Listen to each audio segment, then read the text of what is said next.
Good evening and welcome to the Power of Now, Inside, Outside on Wellness Wednesday. I'm Coach Mitchell. And I'm Coach Darren. And tonight we're going to be showing you a really great digestive recipe. And Coach Darren is going to be highlighting some of the things that you can grow just from the seeds that you harvest. Yes. And go ahead, Coach. Yeah.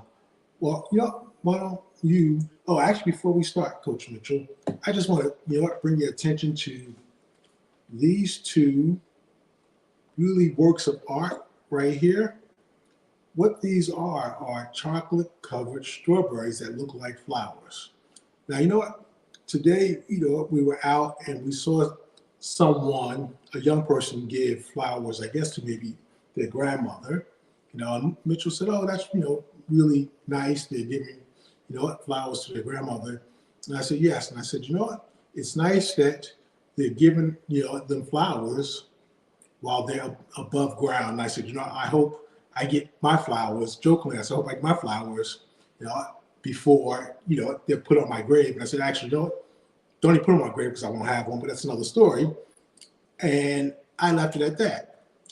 A few hours later, Mitchell actually right in front of me. I didn't realize what she was doing, but because I'm good like that. Yeah, she made, these chocolate-covered strawberries, and they were huge strawberries. And I don't know if you can, see them. They can see it. They can see it. Got a little crack because I stuck it in the freezer, but yes. And again, you know what? Yeah, they may have a little crack, but these were not for, we'll say, production, quote unquote. They were really just to, make them, for me. And I thought it was a really nice gesture, and they're also healthy because you have the strawberry and you have basically 99% cacao chocolate. 99.90% cacao. Okay, yes. Which again, for those who may not know, that's where chocolate comes from. And it's really the pure unprocessed chocolate. And it has plenty of health benefits. I suggest that you maybe look it up if you like chocolate. You got to get adjusted to it because it's not as sweet as maybe the processed chocolate that you may be used to eating. So again, thank you, Coach Mitchell. It was a really nice idea, and I will enjoy these after our session tonight. Right now, and my mother always says too, give her flowers while she lives. Don't wait to give her a bouquet when she's no longer here to smell and see the beautiful arrangement. So when Coach, we saw that display of affection in the parking lot when we were shopping. And Coach Darren said that it just inspired me to show him how much I love him by giving him his bouquet while he could appreciate it. Yes, and I appreciate the gesture, and I will appreciate these chocolate-covered strawberries that look like golf balls. They're huge, but they really have the form and shape of roses because they're really, really huge. Very so. Thank you very much. You're more than welcome. You're more than welcome. You want to jump into the recipe? All right, so tonight I have a really delicious recipe. I think you can see the glasses sitting in front here with this beautiful red berry smoothie concoction. This is a ginger kombucha smoothie, and kombucha is a fermented drink that is really good for the digestive system. And what I have here are the ingredients for this smoothie. And I tell you, this smoothie is so good that you won't even know that it's really, really healthy for you. But what this recipe consists of is 2.5 cups of already pre-made kombucha. You can buy this in any section of the health food store, your farmer's market. I think Aldi's actually has it when you first walk in their refrigerated section. And most supermarkets also have it. Yeah. We got this from this particular brand, TBK, from the farmer's market in Charlotte. And it was freshly made. And she mixes and blends different ingredients she customizes it to your liking, and she makes some really good kombucha. So this was really fresh. So anyway, you need 2.5 cups of ginger kombucha. I'm going to lift this up a little bit so you can see the ingredients that I have here on this platter. You need 2 cups of frozen mango, 2 cups of blackberries, or 1 cup blackberry, 1 cup blueberry. You need a whole lemon, cut it in quarters, leave the peeling on because it adds a wonderful, wonderful taste to your smoothies. You'll need a 1/4 cup of honey, and we like using honey that's straight from the farmer's market in your area because it actually builds up your immune system to the allergens that are in your area based off of what the bees pollinate on. And this is pure honey with honeycomb, so get that. And this, we keep bananas in the freezer because we don't consume them fast enough to eat the whole bunch. So 1 whole banana, frozen, put all of that into your blender, blend it, and you come out with this beautiful smoothie, which is very refreshing. And it's actually really full of diverse nutrients that are really advantageous for your digestive system. And they are, I would say, all of these ingredients are available at your local market, your farmer's market, or you can buy them whole, dice them, freeze them, and use them as you prepare your recipe. So again, blend it in a Vitamixer, because if you don't have a Vitamixer, that's fine, whatever blender you have, but know that the power of your blender is going to dictate whether or not it breaks down all of the seeds within your fruits. Because I put whole lemons in my Vitamixer, I put the blackberries, and you know, blackberries are very seedy, and the Vitamixer is very powerful and it breaks down those seeds, so you don't have a lot of seed residue in your smoothie, and it just comes out really smooth and it's very palatable. But if you don't have a Vitamixer and your blender doesn't really break down the seeds in your fruit, just strain it. Just strain it a little bit, get the seeds out, and you can chill it before you consume it. That works just fine. Not an issue. So that's pretty much it for the recipe. And it is really good for, like I said, the digestive system is a probiotic because of the kombucha. And then you get all of the fiber from the other fruits that the smoothie contains. So I hope you try it. I'll post the recipe on the site after tonight's session. I'll post it tomorrow. I won't post it tonight. So if you try it, let me know. Post it on the page and let us know how you enjoy it. Cool. And I would, looking at the ingredients, you have lemon is a good, antioxidant, as well as, vitamin C. You have your berries, also anti-inflammatory, as well as antioxidant. And you have your mangoes. Sometimes people ask that question, about using frozen versus fresh. And most people just automatically think that fresh is better. And my response to that is that it's not always better. If you are growing it yourself, if you are getting it locally, if you buy something fresh, it may retain most of the nutrients.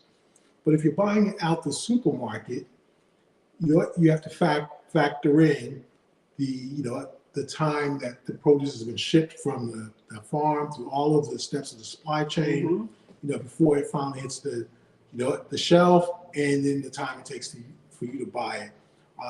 So getting frozen, when they flash freeze, somehow that helps to retain the nutrients.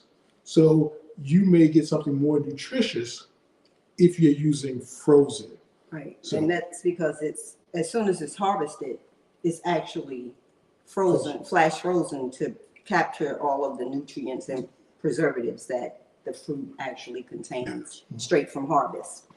So, what I always use it as an example of always being mindful that, you don't make these generalizations about always. Right. There's always things that deviate from that. So just kind of keep that in mind.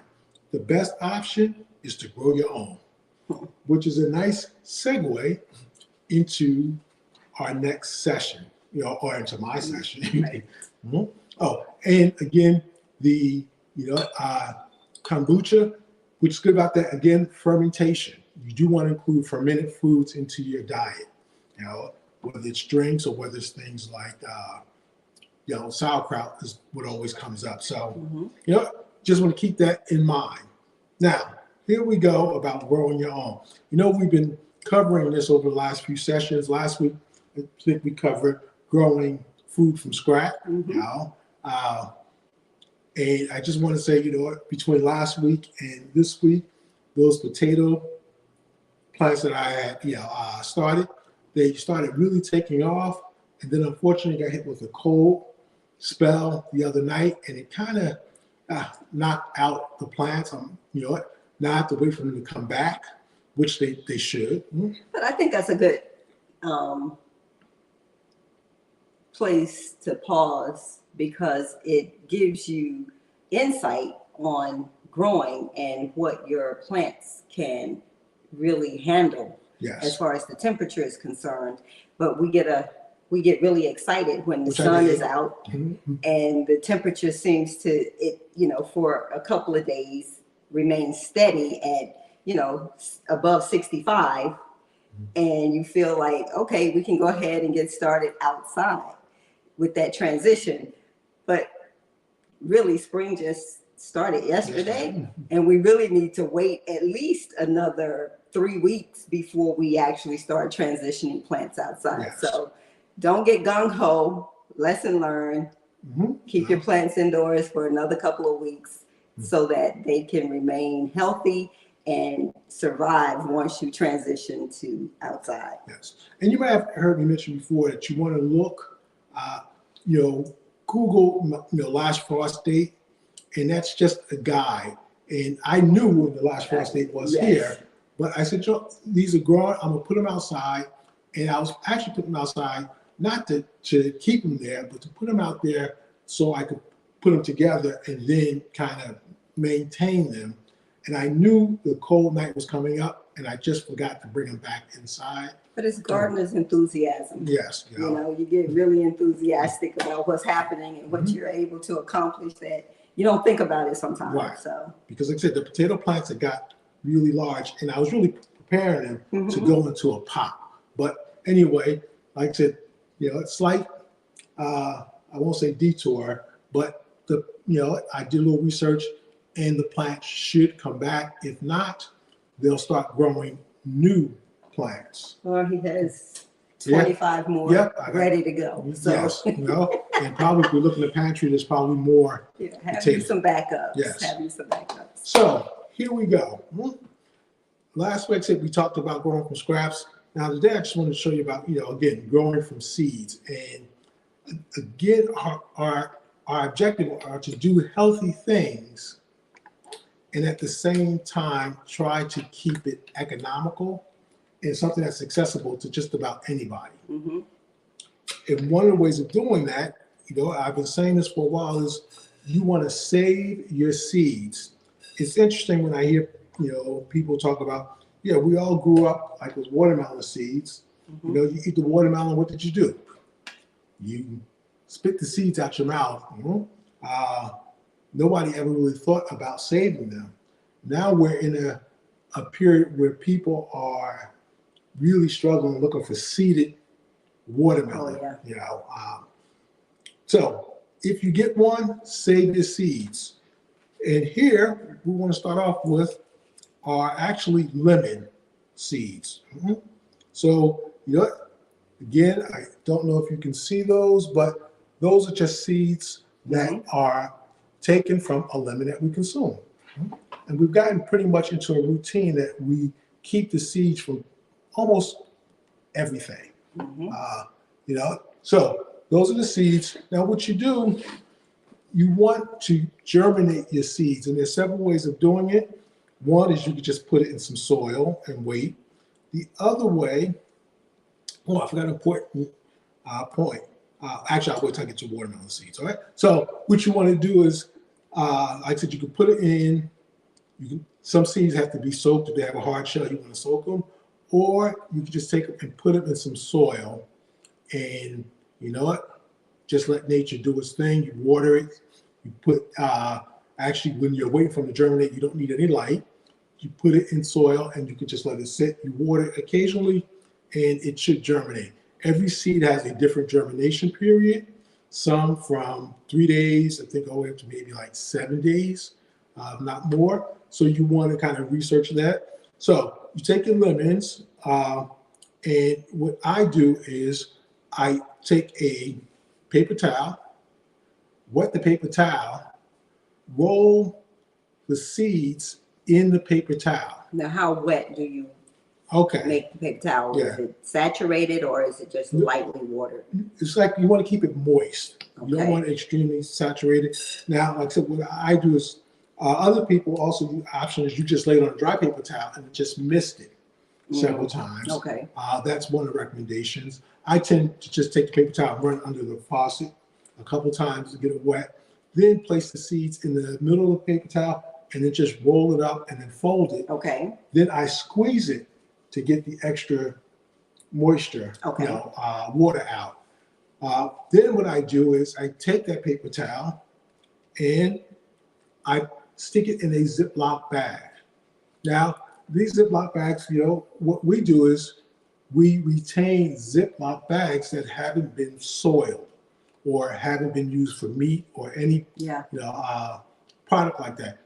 Why do we do that? Well, one, it's economical. Two, it's also being somewhat environmentally conscious, because again, it delays the plastic hitting the landfill. And like I said, we just, we'll rinse them out, let them dry, stick them in a drawer, and whenever we need to store something, whether it's seeds or just knickknacks that may be stored in the garage, we have Ziploc bags as opposed to using a new one. So you wet your paper towel, place your seeds in the paper towel, you roll it up tight, you then squeeze out the extra moisture, and you place it in a Ziploc bag, close it up. Now I, will always write the date on a Ziploc bag so I have an idea when they were placed. And then you'll place them under the sink or someplace warm. Some people have known to place them on top of the refrigerator. I just find the sink to be the best place. Now, you wait, you check them occasionally and you wait for them to sprout. Now, if you were to look at this right here together with this and chopsticks, you might think I was about to have an Asian dish, but I'm not. It just so happens that these are, biodegradable pots. And these are chopsticks. Now, again, I showed in previous sessions what I use the chopsticks for. Well, one, you can help handle the seeds. The other thing is I use them, to prop up small plants. For large plants, you buy your, what do you call them? Your stakes, or your trellis to hold your plant up. Oh, yeah. But for small plants, I used to always get frustrated because I didn't have anything small enough if any of the stems were falling over. But anyway, what you end up looking like is this right here happens to be a lemon seed that has sprouted, that basically was in a paper towel under the sink. Now, you'll then take that seed and then you will place it in your soil, lightly water it, and again, allow nature to do its thing. You don't need to add any nutrients or anything like that. It'll basically continue to grow into a plant. When it basically comes above soil, you want to make sure it has ample light. And that could be, if it's warm enough, it could be sunlight, or it could be a grow light. What are we looking at? About 2 years before you get a 2 to 3 foot shrub? Yeah, it actually depends on where you're located. For us, we started our first lemon plant in New Jersey, and I don't think it really took off until we relocated. So that was about a year. Yeah, About a year. So again, I know it may seem like it's a long time, and it's even longer for it to produce any lemons, but you'll get a nice plant. And we've been stressing that all along. It's a nice exercise. It's a nice way of becoming familiar with the whole process of growing. And like I said, you already have the ingredients. You get to accept the soil. And it's a nice journey to experience the growth process. Yes. Of, just consuming, going from consumption to actually cultivating and producing The next generation. the next gen of what you really enjoy consuming. Yes. Now, I showed you lemons, and here in my hand, I have watermelon seeds. Now, what's great about watermelon seeds is that you don't need to wait 2 or 3 years. If I plant these this season, by midsummer, end of summer, I'll have watermelons. And again, we shared this before. We had this last year, but honestly, I wasn't prepared to grow watermelons. Again, I was still in that, let me just see what happens. And most of my watermelons did not make it. But we're going to do the same thing with these seeds, going to go take them through the germination process by simply putting them in a wet paper towel, which I have some already, in a Ziploc bag under the sink. When they come out, I will put them in, little pots and wait for them to start producing the plant. Now, the one thing with watermelons that, different than lemons, a lemon seed will give you a nice plant, which is kind of contained. A watermelon will give you its vines, and then the vines will produce the plant. So watermelon is not really suitable for growing indoors. Yeah, it's a runny. Yes, a running plant. It will make you think. If you ever saw the movie The Little Shop of Horrors, that is what you might, you might experience with the vines just being all over the place. Coach, don't scare them. Just tell them how they can just grow them in a nice row and keep them contained within the row. If they plant them appropriately spaced, they won't be running all over the place. No, because again, I will tell you, last year I tripped over the vines more than once, thinking my watermelon he plant. wasn't listening to how. Anyway, thinking the watermelon had something against me, but this year I'm prepared. Now, why do I want to start the watermelon seeds indoors, even though I won't grow them indoors? Well, people start their seeds indoors to get a jump on the growing season. It basically extends your growing season. So right now, we can't really grow anything outdoors, whether it's in containers or if it's in the soil, because the soil is just not warm enough. And again, the air temperature or the soil temperature is just wasn't warm enough or conducive for the germination or for the growth. So people start indoors because you can control the environment.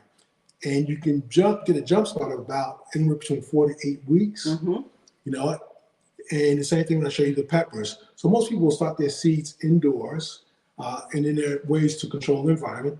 Then after the last frost date, now you might wait a week after the last frost date, still keeping an eye on the weather, because the last frost date is only a marker. It's not written in stone. It's really a guide. You should really just watch your weather. Yes. Forecast after the predicted last frost date. Coach, I'm gonna use one of your sticks to okay. my straw, because I really want to drink this. It's so good. Okay. Now again, just going back to now that Coach Mitchell picked that up, again, we talk about trying to maintain, to keep the cost low. These are chopsticks that we get from the store. You buy, you buy sushi, grab a packet of chopsticks, a couple extra packets, and now you have things to, again, help you work with your plants. All right, so Once the watermelon seeds sprout, you take them out, you put them in soil, you let them grow. When the plant starts to, get to a certain point, and we'll talk about that in a later session, you will then transfer them to a larger pot.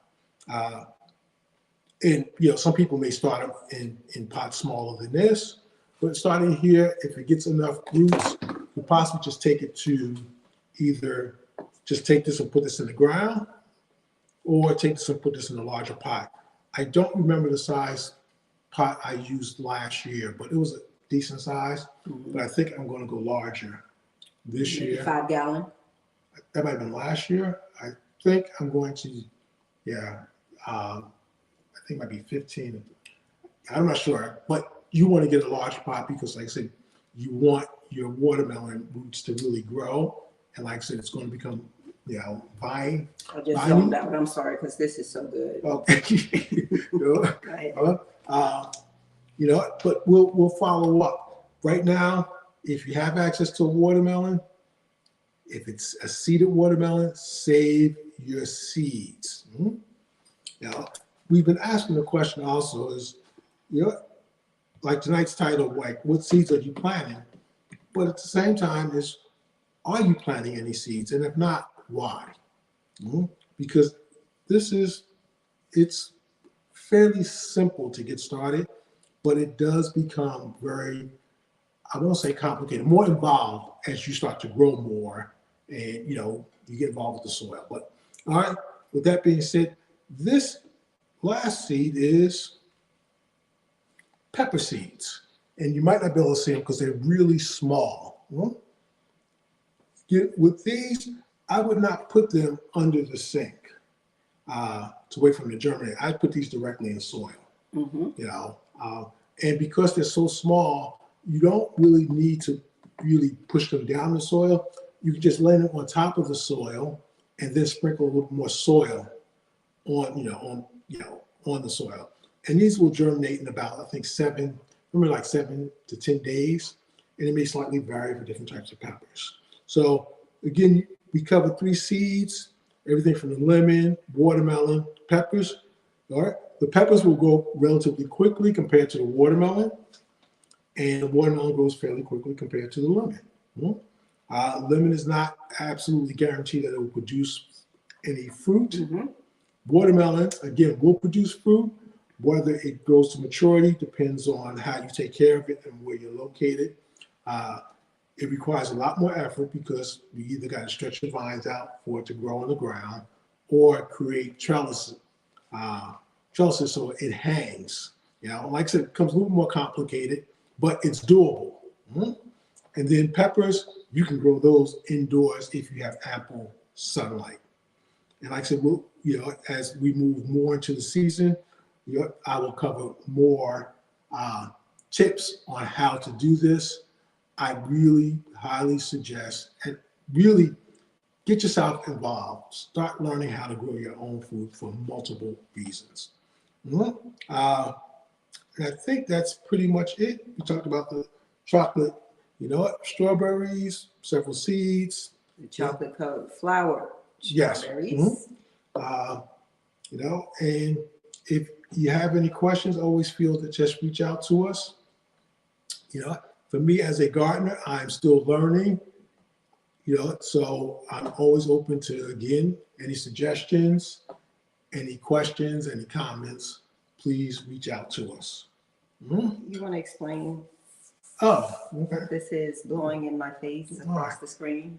That's a prop for her. She just wants to give this look, this mysterious look. All right. This is a humidifier. And again, because we always want to show you how to do things economically so that it prevents you from not, it removes any barriers from you doing it. This right here, again, is a humidifier. You may have seen in the previous sessions, we had small ones. Small ones we got from Aldi's. They were $5 a piece on sale. They were actually on, I guess, the clearance rack, and, we took them. We got this larger one from a liquidation facility. This one was $6. Now, why do we need these? because if you're indoors, you want to create kind of humidity. For most of your plants need, they need the humidity to help them grow. And you could do that several ways. A humidifier is one, because you see it's blowing the steam. That will help create the moisture surrounding the plants. The other option you have is if you keep your plants close together, that will also, create a humidity within their space. And the other option is you could just take a mister and you can mist them several times a day. And that, again, just keeps them healthy until you can move them outside where they get the sun and the natural humidity. So there you go. You got an end product, and you got the beginning. You got the inside wellness, and technically it's still inside over here, but this is the outside wellness. It's going outside. So Yes, representation of inside, outside on Wellness Wednesday. absolutely. Any other? No, like I said, keep it simple, keep it economical. And I'm trying to think, I don't think anything. Oh, we got these pots from the liquidation place. Again, you can get these from Dollar Tree. Which is what we recommend when you're starting out, is get as much as you can, because Dollar Tree has a great, Dollar Tree, Dollar Tree. yes, has a great assortment of different gardening, They put it out beginning spring, right at the end of winter. They put out a vast quantity of gardening products. So yes, for $1.25, you can't beat it. right, You can't beat it. And it gives you the opportunity to get started at low cost. yes. All right. So, Coach, if there's nothing further, listen, I'm going to post the recipe for the ginger kombucha smoothie on the page tomorrow, so you can have it. And trust me when I tell you, it's absolutely delicious. You're going to fall in love with this recipe, and it's going to be your go-to recipe. But knowing that it is really healthy for you, don't tell your kids, just give it to them. Yes. They will really, really enjoy it as a sweet tooth satisfier. Really. All right. So, the other thing I just want to say real quickly is hit your farmers market, support your local growers, because I'm sure they can use your support, and you'll get, more than likely, you will get better quality produce, that's grown locally than you would if you hit most supermarkets. right. And you're able to build a relationship with the actual grower if Yes. you're not going to do it yourself, so that you can, get the best of the products Yes. and the produce. Because they will explain stuff to you. Oh, yeah, absolutely. Absolutely. All right. So it's been an insightful and very educational. Thank you, Coach Darren, for walking us through the seed process and getting a jump start on it. I hope you try the recipe. I'm Coach Mitchell. And I'm Coach Darren. And remember, if you don't start now, there can be no next. Thank you for joining us for Inside Outside on Wellness Wednesday. We'll see you back here next Tuesday for a session in the power of now. Hopefully this has been helpful. It has been enlightening. It has been educational, and you will incorporate it into your health and wellness journey. Have a wonderful evening.